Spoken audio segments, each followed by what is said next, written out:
할렐루야. 영광의 박수를 하나님께 올려드립니다. 다시 한번 하나님께 영광의 박수 올려드립니다. 할렐루야. 수고하셨습니다. 오늘 무슨 날입니까? 예, 성탄절이라고 하죠. 주님이 탄생하신 날이라고 하는데 사실은 로마 황제 태양신을 섬기는 날과 겹쳐 있기 때문에 로마가 기독교를 이렇게 받아들일 때 그냥 성탄일을 그렇게 정해 우리가 지켜온 겁니다. 사실은 우리 주님은 이 땅에 오실 때에 항상 저와 여러분이 함께 계시기 때문에 그 날을 우리가 지정할 수 없어요. 언제 오신지는 우리 주님께서 2025년 전에 이미 오셨기 때문에 그 이후로는 항상 저와 여러분과 함께 계심을 믿고 감사하는 성탄이 되시기를 주님의 이름으로 축복합니다. 할렐루야. 그래서 한번 다시 인사합시다. 메리 크리스마스 인사합니다. 메리 크리스마스. 옆분에게 인사합니다. 메리 크리스마스. 앞뒤에도 인사하겠습니다. 메리 크리스마스. 하나님의 계획과 약속은 창세전부터 이미 우리에게 주어졌고 또 그 계획대로 오차 없이 한치도 오차 없이 그대로 실행합니다. 예수님께서 이 땅에 오시고 나심은 그냥 한순간의 어떤 순간적인 느닷없는 그런 기분에 의해서 나타난 것이 아니라 철저하게 하나님이 계획하에 그런 계획을 실현하고 또 하나님의 말씀이 약속으로 우리에게 주어진 그 약속을 성취하기 위하여 그 성취의 내용으로 이루기 위하여 이 땅에 오신 겁니다. 우리 주님께서는 이 땅에 오실 때에 저와 여러분 형편을 잘 아십니다. 먼저 아담이라고 하는 하나님의 조상이 범죄를 함으로 말미암아 여러 가지 고통과 시름 속에 있는 저와 여러분을 미리 그 가운데서 우리 주님은 우리와 함께 신음하고 있는 모습을 갖게 됩니다. 아담의 범죄로 우리 주님께서는 이러한 우리들을 어떻게 약속을 하시냐면은 여자의 후손, 여인의 후손이 오시겠다 이렇게 말씀하셔요. 여인의 후손은 그 뱀의 후손을 머리를 갈기고 승리할 것이라는 약속을 먼저 주시고 이 땅에 차근차근 약속이 실현되는 형태로 구속의 역사는 진행되어 왔던 겁니다. 그러니 우리는 되는 일들이 그냥 예사로 되는 일이 아니라 우연처럼 느껴지는 것이 아니라 사실은 하나님께서 필연적으로 계획하고 한치도 오차 없이 그대로 실현된 내용이라는 사실을 기억하고 오늘 또 예수님께서 그냥 오신 것이 아니라 하나님의 계획과 성취 내용대로 이루어진 내용이라는 거예요. 하나님의 말씀은 말씀으로 발현됐지만 그것이 발현되고 없어지는 것이 아니라 그대로 이루어집니다. 하나님의 말씀은 빛이 있으라 하심에 빛이 있었고 하듯이 빛이 있으라는 말씀과 더불어서 빛이 있는 것 같이 그대로 이루어지는 겁니다. 여인의 후손이 이 땅에 오실 것이라고 했습니다.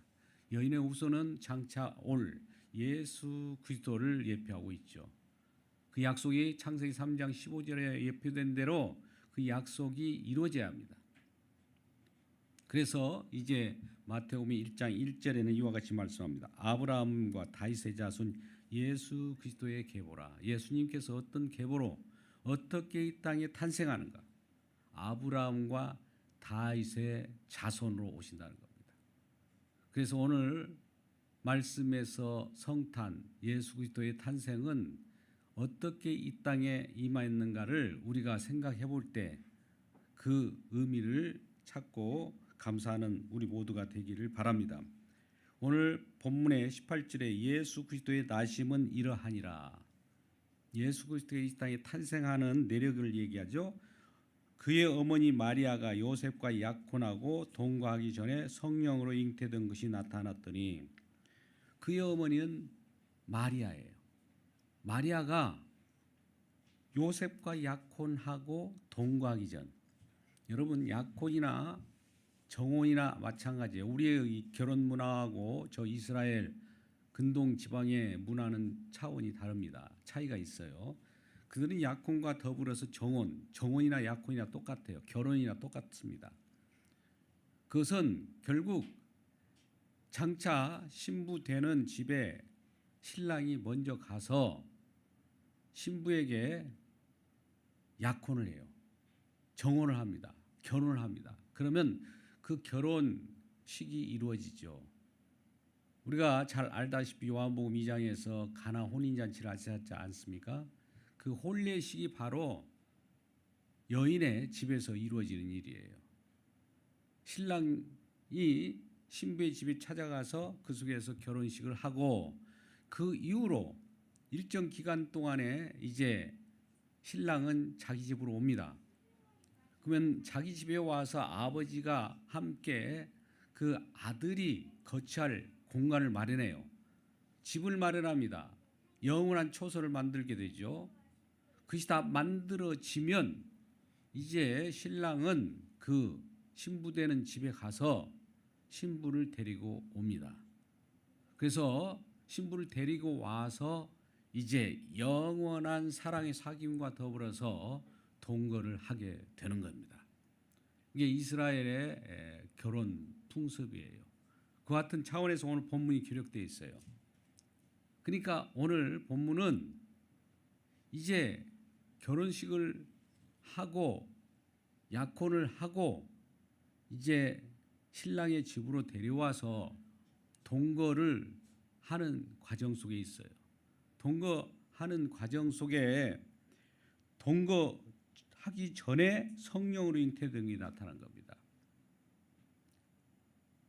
요셉이 마리아와 동거하고 있는데 어떤 일이 발생하면 안 되지 않습니까? 동거하기 전에 이제 특별한 일이 벌어졌는데 성령으로 잉태된 거 있어요.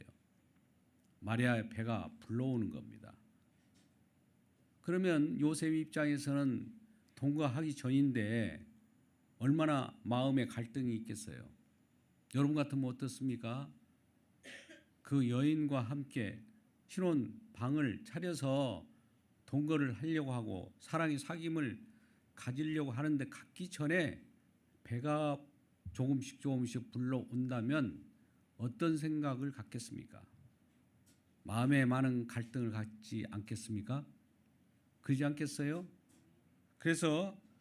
그런데 그의 남편의 요셉은 어떤 태도를 보이는지 19절에 이와 같이 말씀합니다. 그의 남편 요셉은 의로운 사람이야. 그를 드러내지 아니하고 가만히 끊고자 하여. 그는 말 그대로 다윗의 자손으로 오기 때문에 그 요셉도 다윗의 자손이에요. 그러니까 하나님의 말씀 율법을 가지고 있기 때문에 말씀대로 살려고 발부둥치는 사람입니다. 성경을 잘 알고 있어요. 그러나 그 구약에 보면 결혼 전에 예를 들어서 여인과 같이 합방하기 전에 무슨 일이 일어났다. 그러면 어떤 일이 벌어질까요? 아까 같이 아이를 낳는다든지 임신을 하게 되면 그 율법에 의하면 그걸 내버려둘 수 있습니까? 말을 잘한 대로 요한복음 8장에 있듯이 간음한 여인에게 돌로 쳐라. 이게 그 율법이에요. 그런 일이 벌어지지 않겠습니까? 그러나 그런 와중에도 그런 정말 이 일을 어떻게 해결할까 갈등과 갈등을 계속하면서 곰곰이 생각한 끝에 끊고자 하여 조용히 끊고자 하여 그 일을 생각할 때 20절 말씀 한번 보시죠. 이 일을 생각할 때 갈등하고 있으면서 이 일을 생각할 때 주의 사자가 현몽하여 나타납니다. 주의 사자가 갑자기 현몽에서 나타나가지고 뭐라고 말씀합니까? 다윗 자손 요셉아.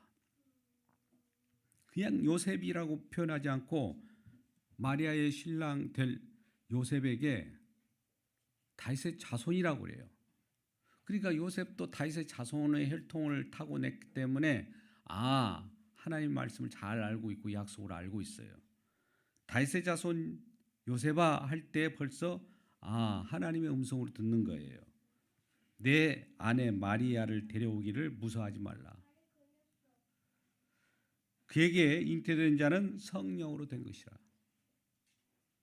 성령으로 된다는 것은 우리는 혈통으로는 우리가 남자의 혈통, 남자의 씨앗을 통해서 자녀를 낳는 것이 우리 인간들의 보편적인 혈통입니다. 그런데 이는 여인의 혈통으로 나겠다는 거예요. 여인의 후손이라는 거예요. 그러면 여인의 후손으로 날리려고 하면 남자가 개입할 수가 없어요. 그러니까 진정한 하나님께서는 남자 대신에 잉태되게 하는 방법은 성령으로 잉태하는 거예요. 이건 신비입니다. 성령으로 잉태되는 그런 약속으로 이루어지는 거예요. 그러니까 아까 창세기 3장 15절 말씀과 같이 여인의 후손으로 오실 메시아, 여인의 후손으로 오실 그리스도를 얘기하는 건데, 여인의 후손으로 어떻게 오느냐, 우리는 이렇게 생각할 수 있어요. 남자의 씨로 오셔야 되는데 여인의 후손으로 올 수가 없잖아요. 그런데 그 약속이 이루어지는 거예요. 하나님의 약속은 우리의 생각과 달리 그대로 이루어집니다. 할렐루야. 여인의 후손으로 온다면 오는 것이고, 남자의 후손으로 온다는 우리의 생각을 여기서 접어야 돼요. 여인의 후손으로 오기 때문에 잉태를 성령이 잉태하는 거예요. 그것은 우리의 상식을 벗어나며 하나님의 약속이 이루어지는 장면이에요. 약속이 이루어지기 때문에 그 약속을 이루어지는 내용이 22절입니다. 이 모든 된 일은 주께서 선지자들에게 하신 말씀을 이루려 하심이라. 주께서 누구에게요? 선지자들에게. 기존에 예수님이 이 땅에 오시기 전에 구약 선지자들과 율법에 많은 선지자들이 있었어요. 예언하는 자들이 있었습니다. 예언자들과 선지자들에게 미리 약속해 하신 말씀대로 그대로 이루려고 오신 거예요. 예수님의 나심은 인간의 나심과 달리 하나님이 약속하신 대로, 말씀대로 이루려고 이 땅에 오신 거예요.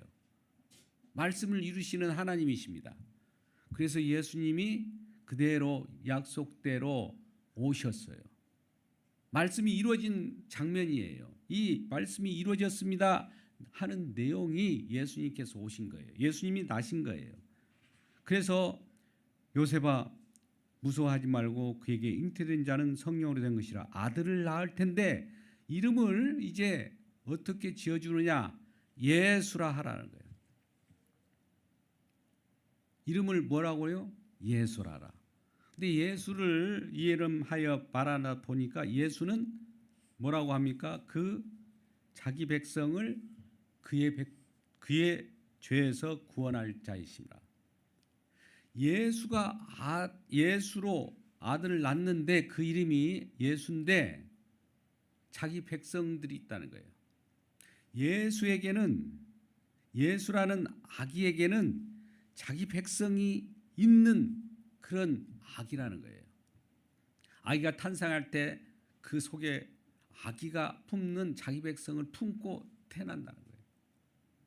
그 품고 태어나는 아기가 자기 백성을 안고 태어나는 거예요. 그래서 자기 백성을 구원해내는 거예요. 어디로부터 구원합니까? 세상에 살아가는 많은 사람들 가운데 구별하여 선택하여 태어나는 거예요. 그래야 예수님의 탄생은 예수님이 단순한 탄생뿐만 아니라 예수님 속에 구원받을 저와 여러분을 안고 태어난 거예요. 저와 여러분도 함께 태어나시길 주님의 이름으로 축원합니다. 그런데 이와 같은 아기의 탄생, 예수님의 탄생 속에는 특별한 비밀이 있습니다. 우리는 이것을 아까 선지자, 구약, 예언의 성취라고 하고 그러한 하나님의 말씀이 이루어지는 장면이라고 했잖아요.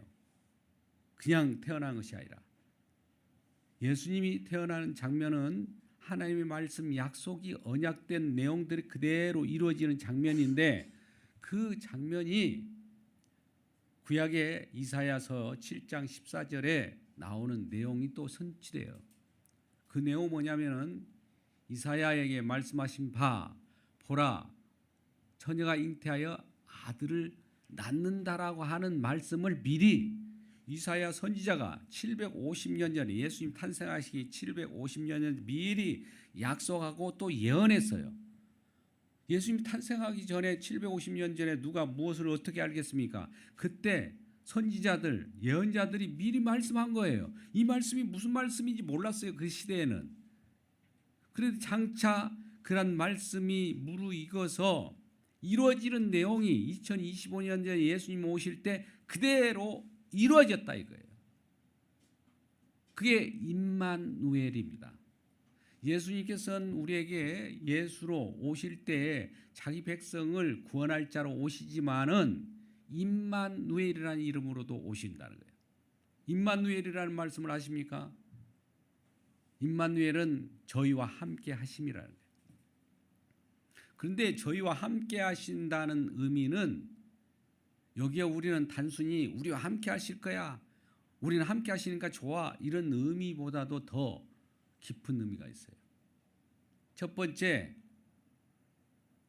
죄와 허물로 죽은 우리들을 심판하시고 심판 가운데, 잘 보세요, 심판 가운데 우리를 구원한다는 거예요.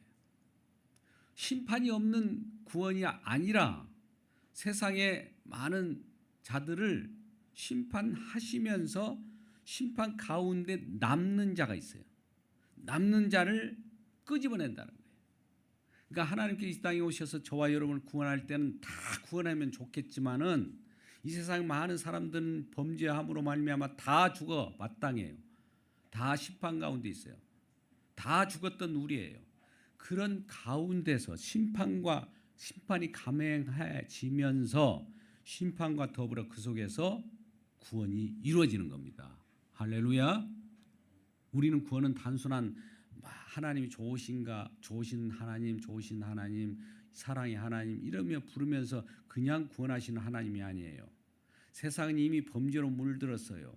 인간이 아담의 범죄로 말미암아 세상이 온통 이곳저곳 탄식하는 소리를 들어보십시오. 고통하는 소리를 들어보십시오. 이곳저곳 경쟁하는 소리를 들어보십시오.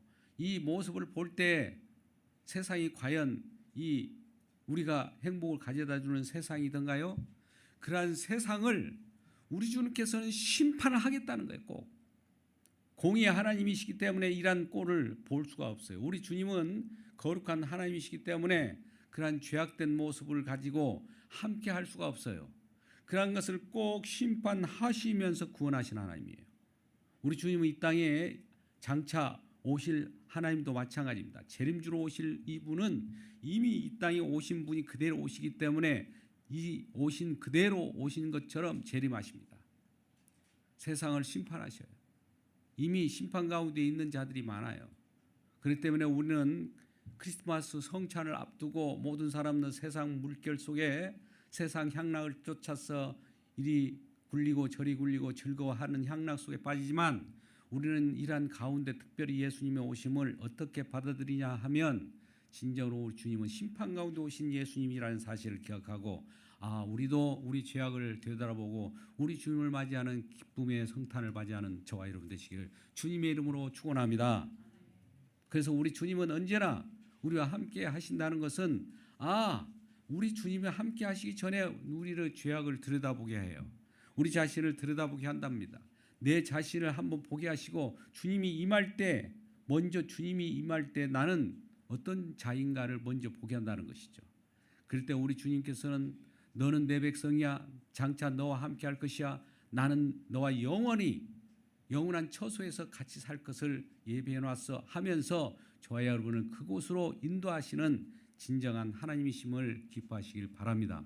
예수님이 이 땅에 나셔서 진정하신 일은 뭡니까? 진정 우리 주님께서는 저와 여러분에게 이와 같이 말씀하세요. 요한복음 14장에 말씀할 때 예수님께서 또 가신다고 해요. 오셨으면 우리와 계속 이곳에 사시면 좋잖아요. 그런데 우리 주님께서는 하실 일 다 해요. 공생에 예수님이 나셔서 이와 같이 이 일 저 일을 다 하면서 어떤 일을 다 준행합니다. 그럴 때 예수님의 제자들도 따랐을 때 예수님 어디로 가십니까? 근심할 때 근심하지 말라.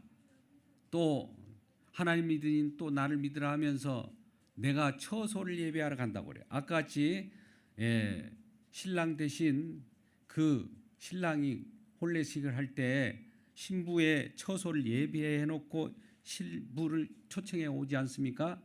그듯이 예수님께서는 이 땅에 오셔서 진정한 신랑이 되셔서 처소를 예배를 한다는 거예요. 처소가 천국이에요. 영원한 세계예요.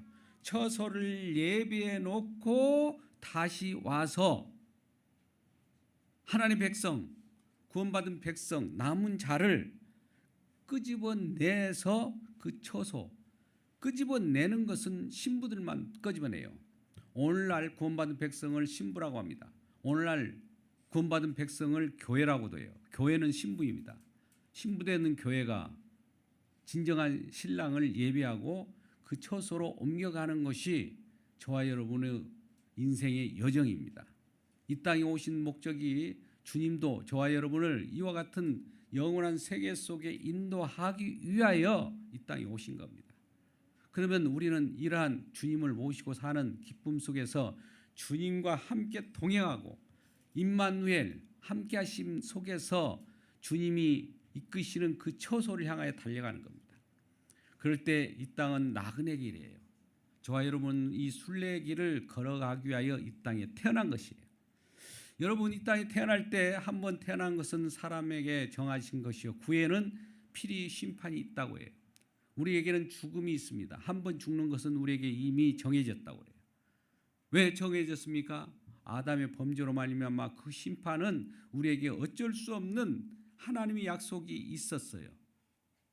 왜? 한 번 죽는 것은 우리에게 이미 결정된 것은 아담의 범죄로 말미암아 정령 죄를 범하는 자마다 다 죽으리라 했었거든요. 죽는 일이 벌어져야 할 거 아닙니까? 죽는 심판이 있고 나서 이제는 죽음 속에서 우리를 새롭게 탄생하는 새로운 거듭남의 탄생을 보게 되는 겁니다. 그래서 오늘 또 이러한 거듭남의 탄생과 더불어서 주님의 나심이 우리들에게 진정한 하나님의 그 백성답게 살기 위하여 우리를 끄집어서 영원한 처소 속으로 안식하게 한다는 이 사실을 기뻐하면서 성탄을 기쁘게 맞이하며 기쁨의 성탄이 되시기를 주님의 이름으로 축복합니다. 마지막으로 우리가 오늘 성탄 하나님의 진정한 나심을 통해서 우리가 알 수 있는 것은 이러한 주님께서 이 땅의 고통 속에 있는 저와 여러분을 그 중에서도 남은 자 하나님 예수 그리스도를 믿는 자만을 구원하신다는 이 사실이에요. 많은 사람들 구원하면 좋겠지만 우리들은 그 구원하실 때에 하나님의 백성이 있어요. 오늘 본문 말씀처럼 예수라는 이름, 그 이름에 맞게 구원하는 거예요. 예수라는 이름은 자기 백성을 저희 죄에서 구원할 자예요. 자기 백성이 있어요. 자기 백성이 이 땅에 태어난 많은 사람들이 이 사람 저 사람이 있겠지만 그 중에는 자기 백성이라 점지어 놓는 자들이 있다는 거예요. 그들을 구원하는 거예요. 그들은 우리가 어떻게 할 수 있느냐? 우리가 복음을 전해보면 알아요. 복음을 전해보면은 자기 백성들이 나타나요. 복음의 말씀을 알아듣고 그 계시의 말씀을 알아듣는 그러한 신실하는 많은 주의 백성들이 있습니다. 오늘 또 많은 사람들 가운데 복음을 전하는 사람들이 많이 있을 거예요. 이곳저곳에서 목숨을 걸고 순교의 정신을 가지고 복음을 전할 때 그 말씀을 누군지 모르게 알아듣는 사람이 있고 알아듣지 못한 사람이 있어요. 알아듣는 자들은 자석처럼 쇠붙이에 붙어 들어오는 거예요. 저와 여러분이 그러한 말씀을 전할 때 누군가 복음을 전해보세요. 그러면 자석처럼 따라오는 사람들이 있어요. 그런 자들은 이미 예비된 하나님의 백성이에요. 그런 백성들이 따라올 때 이런 자들을 구원하시는 거예요. 그런데 아무리 복음을 전해도 전혀 반응이 없고 아직도 그들은 그러한 하나님의 말씀을 귀 기울이지 않고 귀가 열리지 않는 자들은 때가 아직 되었지 않았든지 아니면 하나님의 백성이 아니든지 둘 중에 하나입니다. 그러니까 이러한 말씀 속에서 우리는 마음을 졸이면서 우리가 성탄이라고 다 좋아할 것이 아니라 진정한 나는 하나님께서 나를 구원하셨는가 뒤돌아보는 이 시간 되시기를 바랍니다. 설령 그렇다면 예수님이 나를 부르셔서 네 곳에 왔다면 하나님께서 나를 부르셨구나. 나도 모르게 나는 이것저것 누군가 모르게 나에게 이 교회에 나와봐라 혹은 복음을 전해서 그 기쁨이 잠깐 있을 것 같아서 와봤는데 와보니까 과연 나는 선택받았더라. 이 사실을 알면은 기쁨의 성탄이 되는 저와 여러분이 되는 거예요. 이러한 기쁨으로 우리 주님께서 우리를 선택했다는 사실을 기뻐하는 저와 여러분 되시기를 바랍니다. 그래서 이 속에서 영원한 세계라는 하나님의 진정한 처소인 하늘나라를 우리에게 선사해 주고 있습니다. 그건 거룩한 성 예루살렘 성이라고 하는 거예요. 새하늘과 새 땅 가운데 우리에게 주어지는 성인데 그 성은 우리 주님께서 예비하는 처소예요. 그 속에는 신부가 신랑을 단장한 것처럼 그 성은 아주 거룩한 성이에요. 아무나 들어가지 못해요. 세마포 옷을 입고 들어갑니다. 세마포 옷이라는 것은 예수 그리스도의 피 뿌린 예수님의 공로로만 은혜 받은 자만 그 속에 들어가는 거예요. 그래서 세마포 옷을 입은 자, 두루마리를 빠른 자는 그 속에 들어가서 나의 행실과 나의 어떤 착한 것 때문에 들어가는 것이 아니라 주님의 공로에 의해서 들어갑니다. 세상에 이모 저모 어려운 일이 있다 할지라도 그 속에서 내가 착한 일로 들어간 것이 아니요 또 공적이 있어서 들어간 것이 아니라 주님의 은혜, 주님의 핏부림, 주님의 일하심에 의해서 내가 그 속에 들어간다는 이 사실이에요. 그러니까 모든 그곳에 들어간 자들은 주님의 백성은 그곳에서 무엇을 하느냐?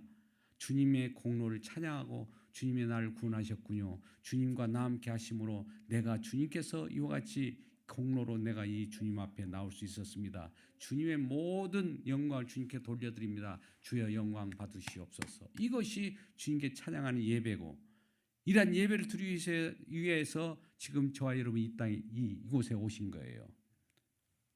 이와 같이 주님을 찬양하기 위해서 오시지 않았습니까? 주님을 예배하기 위하여 오시지 않았습니까? 그래서 주님의 예배, 예수님의 예배, 예수님을 경배 이 말이 크리스마스란 뜻이에요. 다시 한번 인사합시다. 메리 크리스마스, 메리 크리스마스. 예, 주님을 예배합시다. 다시 인사합시다. 주님을 예배합시다. 주님을 찬송합시다. 이러한 성탄으로 기뻐하는 하나님 백성들 다 되시기 바라고 이러한 백성으로 영원히 주님과 함께 기쁨의 순례의 가기를 주님의 이름으로 축원합니다.